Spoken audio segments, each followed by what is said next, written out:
Hello students, today I am going to give you explanation of all numericals in solid state chemistry. Let's start with the first numerical in solid state chemistry. The first numerical, it says a cube consists of three elements. Okay, a cube consists of three elements P, Q and R.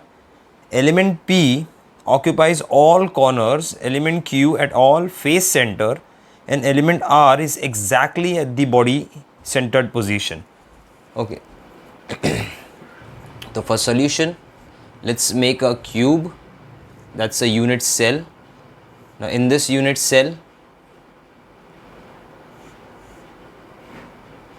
this unit cell is made up of three elements P, Q and R. P is present in all corners. तो जितने भी corners है वहाँ पर P present है. At the corners, and Q, element Q are at the face center. So Q is present at the face center. So there are 6 faces, and R is present exactly in the body center. तो R exactly body centered में है. So R अगर body centered में तो उसका contribution 1 हो गया. Q face centered में है तो that is half into 6. इसका contribution half होता है. And P का contribution हो जाएगा 1/8 because it is at the corner. So P will be equal to 1/8 into 8 corners. ये corners का contribution 1/8 होता है. तो that will be equal to 1. Then Q contribution will be half into total faces. Total faces 6 होते हैं तो that is 3. And R is exactly into 1 because it is present the body centered. पूरे cube के बीच में तो 1 हो जाएगा because उसने body centered position occupy किया है. So P is to Q is to R अगर हम लोग calculate करेंगे the ratio, that is 1:3:1. So now the formula of the compound will be P1 Q3 R1. So this is the formula of the compound. An explanation for the first question, P, Q, 3, R. Let's move on to the next question. Now in case of second question,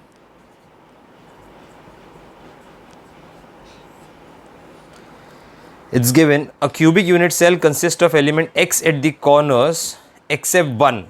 अच्छा एक corner को छोड़ के.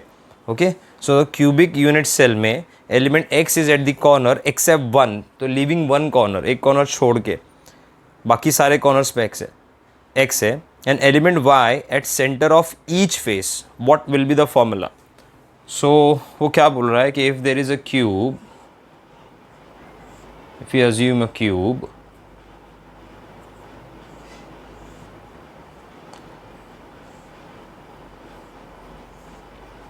so in this cube element X is at the corner. So सारे element X corner पे है accept 1, तो इसको हम लोग एम्प्टी छोड़ देते हैं, यहाँ पर कुछ नहीं है. ओके, एंड कॉर्नर का कंट्रीब्यूशन कितना होता है? कॉर्नर का कंट्रीब्यूशन 1/8 होता है. And y is present at the centre of each face. So y किधर पे है? Centre of each face. They are total 6 faces, तो हर फेस के सेंटर पे y हो जाएगा. ओके, सो y का कंट्रीब्यूशन कितना हो जाएगा? Half. So X will be 1/8 into 7 corners because एक corner नहीं है, 7 corners. So that is 7/8. तो X आपका हो जाएगा 7/8 and Y is equal to half into total 6 faces. So that is 3. मतलब X is to Y करोगे तो 7/8 is to 3 हो गया. Okay, so the answer will be formula of the compound X 7 and Y will be, दोनों को अगर 8 से multiply कर गया तो 24. Okay, simple question. Now let's move on to the next question, the third question. Consider a cubic unit cell where element A is at the corners, B at the centre of each face and element C at the center of each edge. Okay, and suppose atom along a axis passing through two opposite faces. Are remove then what will be the formula of the compound. Okay, देख लेते हैं. चलो let's analyze this. It's again a simple question, ज़रा भी tough नहीं है. So will make a cube. थोड़ा बड़ा क्यूब बनाते हैं ये बार to understand the entire numerical.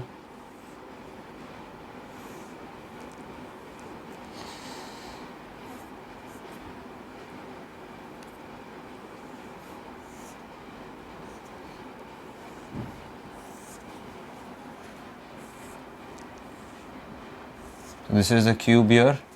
Cube में क्या लिखा है कि consider a cube, element A is at the corner. So these are element A which are present at the corners of each cube. तो इनका कॉन्ट्रीब्यूशन 1/8 इंटू 8 हो जाएगा. अच्छा, फिर उसके बाद में B at the centre of each face. तो B at the centre of each face, पीछे वाला फेस, ये फ्रंट फेस हो गया और ये नीचे वाला फेस हो गया. अच्छा, अभी क्या बोल रहा है, सी किधर पे है, the C is present centre of each edge. तो सी इधर आ गया. और आपको याद होगा एज के सेंटर का कंट्रीब्यूशन होता है 1/4. सो एज के सेंटर का कंट्रीब्यूशन है 1/4, 1/8. और बी का कंट्रीब्यूशन हाफ. बट क्या लिखा है कंडीशन के suppose atom along a axis, a single axis passing through two opposite faces, center of two opposite faces, okay, are removed, then what will be the formula. मतलब एक axis pass कर रही है to the two opposite faces. तो opposite face हम लोग suppose ये दोनों सिलेक्ट कर लेते. तो यहाँ से अगर एक axis पास हो रही है इसके सेंटर से, तो दो एटम मुझे मिलते हैं. ये दोनों एटम को मुझे निकाल देना है, इनको एक्सक्लूड कर देना है. सो दो बी आप निकाल दोगे, मतलब दो फेस एटम आप निकाल दोगे, तो 4 ही फेस बचेगा. इसका मतलब ए हो जाएगा 1/8 into 8 corners, that is 1.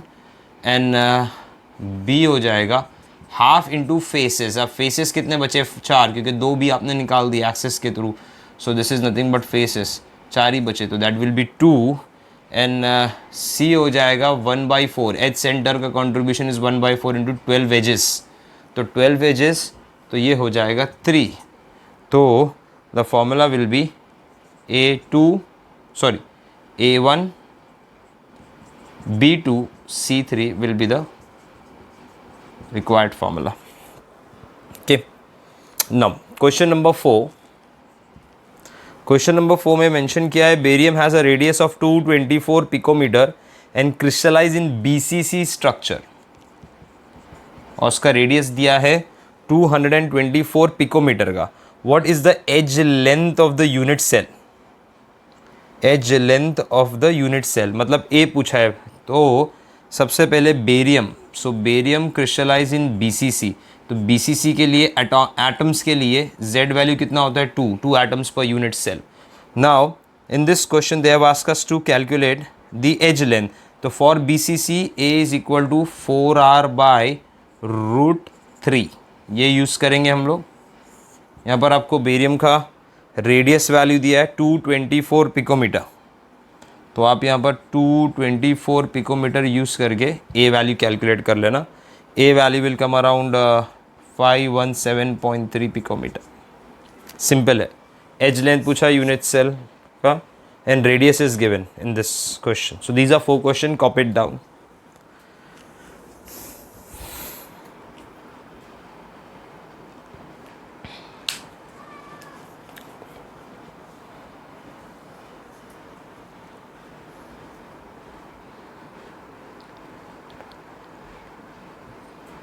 Okay guys, so please copy it down.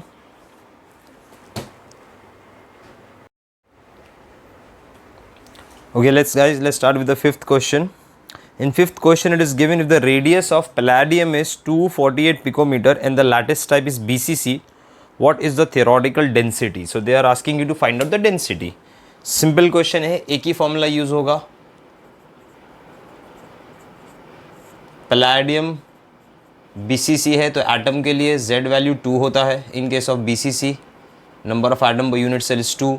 Now density of a unit cell is equal to D is equal to ZM upon A cube NA, where A stands for the edge length, A cube is the volume but A stands for the edge length, Z is 2, molar mass of palladium हम लोग यहाँ पर use कर लेंगे. तो what will be the theoretical density. अब यहाँ पर जो आपको रेडियस दिया है ना, वो रेडियस है 248 पिकोमीटर का. तो first formula, don't use density, first formula you will use for BCC, A is equal to 4R upon √3. ठीक है, रेडियस का वैल्यू यहाँ से लेना, सब्स्टिट्यूट करना, that value will be in picometre. So picometre को आप लोग कन्वर्ट कर लोगे सेंटीमीटर में, दैट इज 10⁻⁻10 सेंटीमीटर में. So you convert this into centimetre. Then second you will use a formula, D is equal to ZM upon A cube NA. Substitute the value of A in centimetre. Z will be 4, molar mass palladium का डाल देंगे, and 6.023 into 10⁻23. Okay, so now from here you can calculate the density in gram per centimeter cube. That will come to around 1.87. Okay, now let's move on to question number 6. Question number 6 में क्या दिया है? Aluminium crystallize in FCC. Calculate the molar mass of aluminium atoms if radius of aluminium is 142.818 picometre. Molar mass बोला calculate करने, density दिया है इसके अंदर. सो सबसे पहले क्रिस्टल नेचर देख लेते. क्रिस्टल जो है एल्यूमिनियम का, that is face centred cube, जिसमें Z वैल्यू 4 होता है एटम के लिए. ओके, नाउ यहाँ पर दिया हम लोगों को कैलकुलेट करना है इसका मोलार मास कैलकुलेट करना है, और एल्यूमिनियम का उन लोगों ने क्या दे के रखा है, रेडियस दिया है. So no problem. सबसे पहले हम लोग FCC के लिए यूज़ कर लेंगे A is equal to 4R upon √2. तो यहाँ से आप A का वैल्यू कैलकुलेट करना. You take R in the centimetre, मतलब 10⁻10 से मल्टीप्लाई कर दोगे, सेंटीमीटर में आ जाएगा. रेडियस A वैल्यू दे के रखा है. A value is how much in this question, that is 142.814 into 10⁻10 centimetre. Picometre में दिया है, सेंटीमीटर में कन्वर्ट कर लेना. रेडियस वैल्यू मिल जाएगा. When you get the value of this when you get the value of radius is given in this question, that is 142.814 into 10⁻10 centimetre. From your you will get the value of A. तो once you get the value of A is a formula, D is equal to ZM upon A cube NA.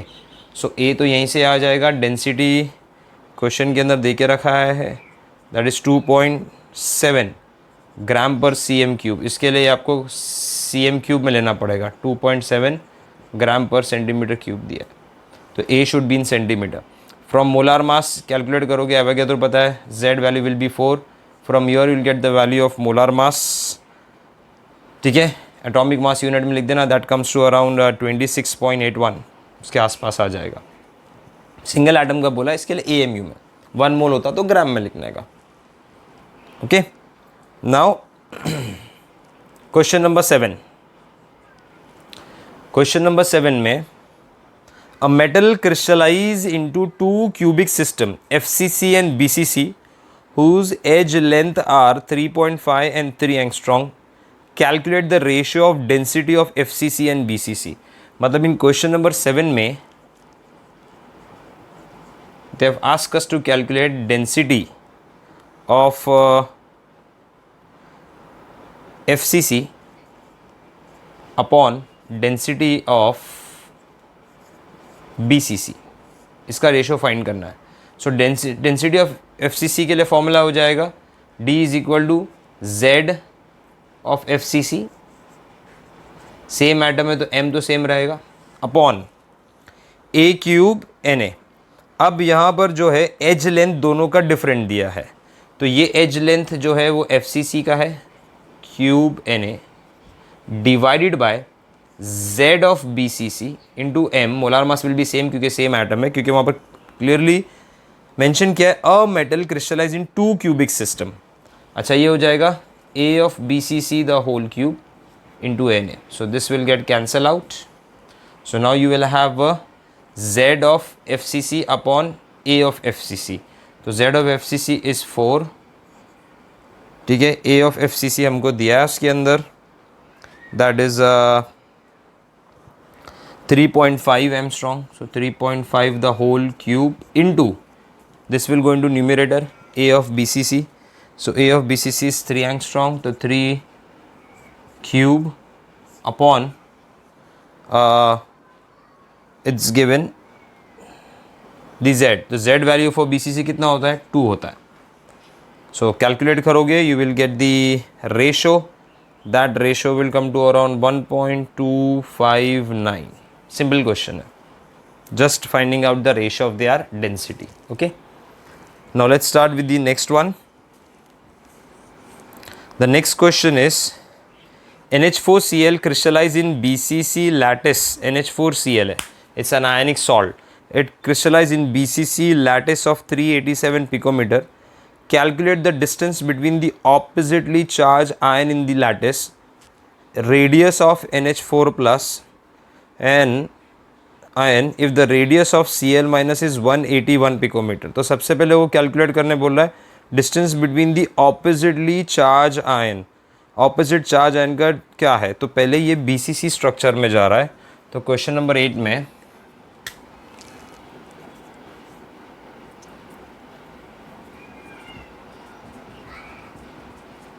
तो BCC में बना लेता हूँ कि if this is the BCC structure,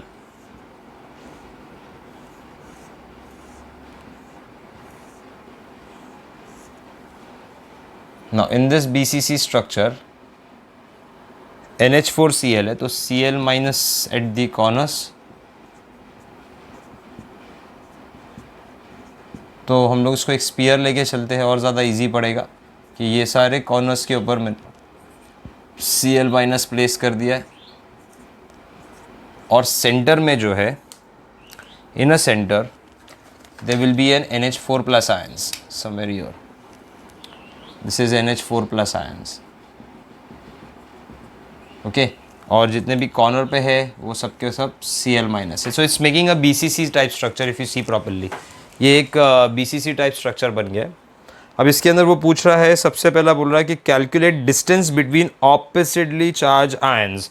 तो oppositely charge ions मतलब ये दोनों ऑपोजिटली चार्ज आयंस, इनका डिस्टेंस निकालना. तो डिस्टेंस निकालना, ये निकालना हम लोगों को. तो ये निकालने के लिए पहले हम लोग यहाँ पर एक डायगोनल बनाते हैं. This is body diagonal. If you remember, if I take this body diagonal की बात करें तो बॉडी डायगोनल का वैल्यू √3 इंटू ए होता है. मतलब ये पूरा वैल्यू √3 इंटू ए है, द एंटायर वैल्यू. तो the distance between Cl minus and NH4 plus is √3 a का हाफ. ये हम लोग डिस्टेंस ले सकते हैं. So we can write down कि डिस्टेंस बिटवीन NH4 प्लस जो सेंटर में and Cl minus will be body diagonal. समझो ये AB लिया है मैंने, body diagonal. So AB divided by 2 and body diagonal का वैल्यू क्या होता है? √3 into a upon 2. Now in this question they have given us the value of edge length. तो एज लेंथ दिया है 387 picometre. So it will be √3 into 387 divided by 2. You get the value of distance between the NH4 plus and Cl minus, which comes around 335.15 picometre. इतना आना चाहिए आपको. And दूसरा क्या हमको फाइंड करना है? दूसरा ये फाइंड करना है कि the radius of NH4 plus ions if the radius of Cl minus is 181 picometre. तो ये दोनों का जो डिस्टेंस है इनके सेंटर का, ये हमको मालूम पड़ गया. That is 335.15 picometre. Okay, so we can write down here कि ये जो सेंटर है that is radius of Cl minus and radius of NH4 plus. This will be the radius of NH4 plus and here this will be the radius of Cl minus. तो अगर इन दोनों को देखोगे, अगर मैं इसको AD कर दूँ बीच में, so AD is actually Cl minus in contact with NH4 plus ion. So ये जो डिस्टेंस है ये हमको मालूम पड़ गया है. That distance is how much? 335 picometer. So AD, we know the value of AD is 335.15 picometer. But AD किससे बना है? Radius of Cl minus and radius of NH4 plus. तो the radius of Cl minus, radius of NH4 plus. So we can write down कि radius of Cl minus plus radius of NH4 plus will be equal to 335.15 picometer. Cl minus का radius question में देके रखा है उन लोगों ने. Cl minus is 181, तो radius of NH4 plus will be 335.15 minus 181.00 picometre. So 181 इसमें से आप लोगों को सब्ट्रैक्ट करना पड़ेगा. So when you subtract 181, you will get around 154.15 picometer. इसके आसपास आप लोगों को मिलना चाहिए, 154 के आसपास. ओके, 85 पिकोमीटर के आसपास ऐसे ही कुछ आएगा answer.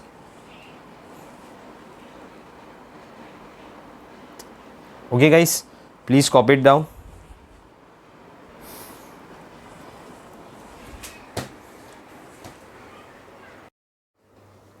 Okay guys, let's start with question number 9. In question number 9 it is given iron 2 oxide FeO, iron oxide where Fe has a charge +2, has cubic structure of edge length 5 angstrom. तो 5 angstrom का edge length है, तो edge length is given by A. Density दिया है oxide का 4 ग्राम पर cc. Calculate number of Fe2 plus and O2 minus ions. मतलब in short we need to find out the number of molecules. If we find number of FeO, that will be equivalent to number of Fe2 plus and number of O2 minus ions. Question difficult नहीं है. Again it is a simple question. In question number 9 FeO दिया है crystal cubic में. So we use a formula D is equal to Zm upon A cube Na, where we need to find the value of Z, the number of molecules here. So density is given as 4 gram per cc. This is the value of density given, 4 gram per cc. Z value find करना है. Molar mass will be FeO. So FeO के लिए 56 plus 16, that is 72 gram per mole. ये molar mass हो गया. A value दिया है, edge length is 5 angstrom. So 5 into 10 raised to 5 into 10 raised to minus 10 meters, that is nothing but 10 raised to minus 8 centimeter the whole cube. This value is 6.023 into 10 raised to 23. Avogadro number. So when you use these values, you get the value of Z. तो Z of FeO will be 4. मतलब total FeO 4 है, तो इसका मतलब Fe2 plus 4 हुआ and O2 minus is also 4. इसके लिए total value of molecule is 4. Okay. Now let's start with question number 10. Now what is given in question number 10? Question number 10 is a case of a crystal which is having more of anion. If you remember that anion excess, वो defect इसके अंदर, where Fe is given as 0.93. Non stoichiometric defect जब भी आएगा तब वो element के दो डिफरेंट ऑक्सीडेशन स्टेट होते हैं, मैंने सिखाया था in case of anion excess. मतलब यहाँ पर हम लोगों को जो दिया है वैल्यू Fe 0.93 और O1 दिया है, तो इसका मतलब Fe एक नॉन स्टोकियोमेट्रिक डिफेक्ट में आ रहा है. तो यहाँ पर दो टाइप के Fe होते हैं, Fe+2 है और Fe+3 है. Okay, now they are asking us to find out, we need to find out what percentage of Fe is present, Fe3 plus is present. So basically question ये है कि आपको फाइंड करना है number of Fe3 plus upon total number of Fe3 plus हम लोग decide करेंगे. So total Fe into 100, ये कितना है. तो इसके लिए टोटल Fe तो दिया है 0.93, हमको फाइंड करना है how much is Fe3 plus. So let's simplify this question. क्या करते हैं, पहले ये मॉलिक्यूल को हम लोग ले लेते हैं. The molecule is Fe 0.93O1. इसको एक काम करता हूँ मैं, 100 से मल्टीप्लाई करता हूँ इक्वेशन ईजी करने के लिए. So you gate Fe93 Fe oxide Fe93 and oxide becomes 100. Now we assume Fe2 plus, let Fe2 plus x, तो Fe3 plus कितना हो जाएगा 93 माइनस x. तो यहाँ पर टोटल कितना हो गया 93 हो गया. Now FeO 93 is a neutral compound. Fe93O100 is a neutral compound, मतलब इस पर कोई चार्ज तो है नहीं। इसका मतलब क्या हो गया, इसका मतलब ये हो गया कि total positive charge will be equal to total negative charge, that is white is neutral. Positive charge किसका हो सकता है, पॉजिटिव चार्ज हो सकता है Fe2 प्लस और Fe3 प्लस का। तो ये दोनों को इक्वेट करते हैं, कैसे इक्वेट करेंगे, टोटल पॉजिटिव चार्ज। तो टोटल पॉजिटिव चार्ज इज +2 का charge of Fe into number of Fe, तो दैट इज x इंटू 2। अब ये x क्या है, नंबर ऑफ Fe2 प्लस है, और ये चार्ज क्या है Fe2 प्लस का, प्लस 93 माइनस एक्स इंटू 3। तो ये जो इंटू 3 है ये Fe+3 का चार्ज है और ये इसका नंबर है। See we have assume that Fe3 plus is 93 minus x into 3, that will be equal to 100 into oxide का मैग्नीट्यूड कितना है -2। तो ये ऑक्सीजन का चार्ज है, वो -2 होता है, तो हमने इसका मैग्नीट्यूड लिया, because total positive charge will be equal to total negative charge. तो हम लोग ने मैग्नीट्यूड लिया है इसको सॉल्व करने के लिए। So you get here 2x minus 3x plus 279 is equal to 200। So this is the total positive charge and this is total negative charge का magnitude. This will be equal, because compound क्या है, neutral है, इसके लिए magnitude of total positive charge will be equal to magnitude of total negative charge. Magnitude याद रखना, जिसमें आपको चार्ज लेने यानी +2 या +3 से मल्टीप्लाई करने का जरूरत नहीं है, -2 से मल्टीप्लाई नहीं करना, आपको मैग्नीट्यूड इक्वल लेना है, because the compound is neutral in nature. So now the equation becomes x will be equal to 79। तो ये वैल्यू आपको मिल गया Fe2 प्लस का, तो Fe3 प्लस कितना हो जाएगा, Fe3 plus will be 93 minus 79, तो दैट कम्स टू अराउंड 14 के आसपास। अब लेकिन पूछा है उसने what is the percentage of Fe3 plus, the percentage. So percentage of Fe+3 will be number of Fe+3 upon total Fe, दोनों +2 इंटू +3 दोनों इंटू वॉट 100, तो 14 इंटू 100, क्योंकि नंबर ऑफ Fe3 प्लस 14 मिला, divided by total Fe। Total Fe कितना लिया 93, क्योंकि हम लोग ने 100 से मल्टीप्लाई कर दिया था, तो हम लोग ने 93 लिया था। Now when you calculate this that is 14 into 100 and divide by 93, so you get an answer around, ये आंसर 15.05%। सो Fe3 प्लस कितना परसेंट प्रेजेंट है, 53। याद रखना जब भी ऐसा आएगा non stoichiometric defect, you assume 2 different oxidation take one is x and next is जो भी टोटल दिया -x। फिर उसके बाद में since the compound is neutral, तो magnitude of the total positive charge will be equal to magnitude of total negative charge, equate them, get the value, और जो पूछा वो फिर निकालने का। Sometime they ask you to find out number of Fe3 plus और number of Fe2 plus या percentage of Fe2 plus और percentage of Fe3 plus, जो भी दिया है वो फाइंड करने का उसके हिसाब से। So let's move on to the next question. The next question is question number 11. In question number 11, they have given us a compound AB has a rock salt type structure. Rock salt मतलब NaCl type structure. Okay, पहले ये आप copy कर लीजिए, ठीक है, pause करके copy कर लो। अभी मैं आई रब दिस आउट क्योंकि मुझे नेक्स्ट क्वेश्चन सॉल्व करना है।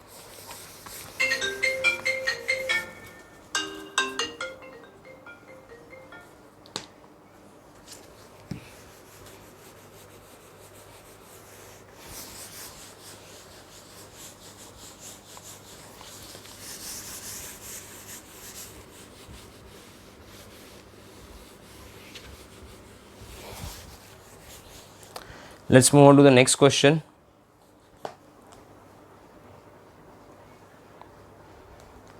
Next question, question number 11 में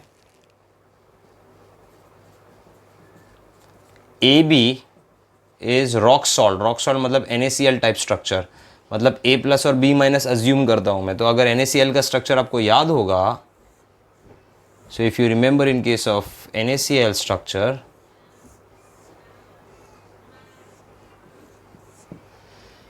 Cl minus are present at the corners plus they are present at the center of each face. Na plus किधर होता है? Na plus these are all Cl minus ions, black वाले जितने भी है Na plus कहाँ होता है? Na plus are present exactly one in the center, that is octavoid, and बाकी सब किधर होते हैं? एज के सेंटर में होते हैं. याद है मैंने ये बताया था आप लोगों को पूरा NaCl का स्ट्रक्चर. तो अभी हमको ये अज्यूम करना है कि ये जो Cl माइनस है that is your B minus. तो मैं लिख देता हूँ कि दिस इज़ B माइनस और जो H पे है this is Na plus. Okay, तो Na प्लस की जगह पे आ जाएगा A प्लस. अभी क्वेश्चन में दिया है in question number 11, a compound AB has rock salt type structure. The formula weight of AB मतलब मोलर मास दिया है 6.023 YAMU. The closest AB distance is y 1/3 nanometer. by y is an arbitrary number. Find density. Closest distance मतलब A और B का ये closest distance है. See properly because this is your A plus और ये B plus है. Okay, so that will be your closest distance मतलब H पे present है ये, तो ये इनका क्लोजेस्ट डिस्टेंस हुआ. अच्छा, this entire value is small a, that is edge length. तो मैं बोल सकता हूँ जो क्लोजेस्ट डिस्टेंस है A और B, आपको ये जो दिख रहे हैं दो, तो A, दिस इज A या this is B, Cl minus, and this is A plus. ये इनका क्लोजेस्ट डिस्टेंस हो गया. Okay, this entire closest distance is A upon 2 क्योंकि A is the entire edge length. मतलब अगर मैंने यहाँ से यहाँ तक edge length 2 Cl में तो पूरा edge length होगा, so edge length का हाफ करूँगा तो इनका closest distance होगा, that is A by 2. so that is the closest distance. ठीक है, अब closest distance का वैल्यू कितना दिया है? y 1/3. मतलब ये जो पूरा वैल्यू है this value is y 1/3 nanometre. So हम लोग क्या लिख सकते हैं? A is equal to 2 into Y 1/3 nanometre, that is 2 into Y raise to 1/3. अब नैनोमीटर को मीटर में कन्वर्ट करना है तो 10⁻⁹ मीटर्स, तो ये उसमें कन्वर्ट हो जाएगा. क्लियर है? और डेंसिटी हमको निकालना है किलोग्राम पर मीटर क्यूब में, तो इट इज़ 10⁻⁹ मीटर में मैंने कन्वर्ट कर दिया A को. Not density is equal to Zm upon A cube Na. आपको याद होगा NaCl के अंदर Z वैल्यू 4 होता है, तो AB के लिए भी Z वैल्यू 4 होगा, तो ये हो गया 4. अब मोलार मास कितना दिया है? मोलार मास दिया है 6.023 into y, y is arbitrary number. A cube, तो A दिया है 2y raise to 1/3 into 10⁻⁹ metre the whole cube. और एवोगैड्रो नंबर तो पता है 6.023 इंटू 10⁻23, तो ये तो पहले ही कैंसिल हो जाएगा. So now the density will be equal to 4 into y divided by ये हो गया 8 into y into 10⁻⁻27 into 10⁻23. y और y भी कैंसिल हो गए इसके अंदर, इट कैंसिल आउट, तो ये 4 2 ज़ा 8 हो गया इन हाफ, तो ये हो गया 0.5 इंटू 10⁻, अब -27 and 23 that is 10⁻4, it goes to numerator, तो 10⁻4 हो जाएगा, दैट इज 5 इंटू 10⁻3 ग्राम पर मीटर क्यूब, क्योंकि ये मीटर में लिया था, केजी में कन्वर्ट करना है तो सीधा 10⁻³ से मल्टीप्लाई करो तो it becomes 5 kilogram per metre cube. Okay, so this is the explanation for question number 11. Please note down. उसके बाद में will move on to next question. I hope everyone understood this. मैंने खाली वैल्यू सब्स्टिट्यूट किया है. याद रखना closest distance is nothing but radius of anion and radius of cation is their closest distance, because ये दूसरों को टच करते हैं और ये इसको टच करता है ना. उसके बाद में नेक्स्ट आएगा 12th, an element in FCC lattice. Element in FCC lattice, it has 5.20 gram per C M cube का डेंसिटी, एज लेंथ दिया है 300, ए दिया है, calculate mass of the element which contain 3 × 10⁻24 atoms. Okay, अभी मैं आपको ये ना इस क्वेश्चन को सिंपल करता हूँ। देखो क्वेश्चन नंबर 12 में they are asking us to calculate, हमारे पास इक्वेशन क्या है, D is equal to A cube Na। Now this M stands for molar mass and molar mass किसके लिए होता है, 6.023 10⁻23 पार्टिकल्स। तो इतने पार्टिकल्स का ये मोलार मास होता है, ठीक है। तो इस क्वेश्चन में वो क्या बोल रहा है कि दे हैव एज लेंथ दिया है 300 पिकोमीटर एंड 5.20 ग्राम का डेंसिटी दिया है। तो सपोज आपने यहाँ पर 5.20 ग्राम डाल दिया। अब Z वैल्यू भी आप डालोगे क्योंकि ये एक FCC क्रिस्टल है, तो FCC में Z वैल्यू 4 होता है, FCC का Z वैल्यू इज़ 4, सो आप 4 डाल दोगे। फिर एवोगैड्रो नंबर डालोगे, फिर A वैल्यू सब्स्टिट्यूट करोगे, दैट इज़ 300 × 10⁻, कितना दिया है उन लोगों ने, 300 10⁻, पिकोमीटर, दैट इज़ 10⁻12 मीटर, मतलब 10⁻10 सेंटीमीटर द होल क्यूब। ये सब करके यू फाइंड M, मोलार मास। समझो मोलार मास आपका X आ गया ग्राम पर मोल, ये मिल गया आपको। फिर आप क्या लिखोगे कि 6.023 × 10⁻23 पार्टिकल्स का मोलार मास X ग्राम पर मोल है, और क्वेश्चन में दिया है 3 × 10⁻24 पार्टिकल्स, जिसके लिए क्वेश्चन पूछा है, इसमें कितना होगा। So your answer will be, cross multiply करोगे तो आपका आंसर होगा 3 × 10⁻24 × X अपॉन 6.023 × 10⁻23, ठीक है। This is how you will find cross multiply. या तो ये करो, ये एक मेथड लो, या तो डायरेक्टली क्या निकालो, देखो M is the molar mass for this much particle, मतलब पार्टिकल चेंज करोगे तो मोलार मास चेंज होगा, ऑब्वियसली चेंज होगा। तो डायरेक्टली शॉर्टकट क्या करने का, D is equal to Z of FCC into M upon A cube into Na। मैं क्या करता हूँ इस क्वेश्चन के लिए ना, व्हाट आई सजेस्ट स्टूडेंट्स के लिए कि आप इस तरह आके पहले M फाइंड करो, फिर क्रॉस मल्टीप्लाई करो, ऐसा मत फाइंड करो, डायरेक्टली निकाल लो ना। 6.023 पार्टिकल के लिए इतना मोलार मास था, आपको पार्टिकल कितना दिया, आप Na मत लो, Na का वैल्यू ये मत लो, जो पार्टिकल दिया है वो वैल्यू दो, 3 × 10⁻24। फिर A क्यूब तो वही डालोगे, 300 × 10⁻10 centimetre the whole cube. Density वही डालोगे, 5.2 ग्राम पर सीसी, ये 4 आएगा। सिर्फ आप यहाँ से मोलार मास निकाल लो, आपको मोलार मास वही सेम मिलेगा जो आप यहाँ कैलकुलेट करोगे। द फाइनल आंसर, ये जो फाइनल आंसर आपको आएगा ना Y, यही Y आपको यहाँ मिल जाएगा डायरेक्ट एक ही स्टेप में, क्योंकि आपने अब जो आप मास निकाल रहे हो, that mass is not for 6.023 10⁻23, the mass is will be for 3 × 10⁻24 जो पूछा है। तो you do this shortcut, you find the answer the faster rate as compare to this. मतलब MCQ में हो या नॉर्मल हो, ऐसा सॉल्व करोगे तो फास्ट मिलेगा आपको answer as compare to this, क्योंकि यहाँ पर आप पहले मोलार मास फाइंड कर रहे हो और अज्यूम कर रहे हो कि मोलार मास के लिए X ग्राम है, ये वैल्यू मिला आपको मोलार मास। तो X ग्राम कितने पार्टिकल्स के लिए है, एवोगैड्रो के लिए, तो 3 × 10⁻24 कितना होगा, cross multiply. Instead of doing this you directly substitute the value of 3 × 10⁻24 in place of Avogadro, उसकी जगह पे ये डाल दो, मतलब नंबर ऑफ पार्टिकल अज्यूम कर लो, तो डायरेक्टली आपको मास मिल जाएगा। Okay, so this is how you will solve question number 12. Please copy it down.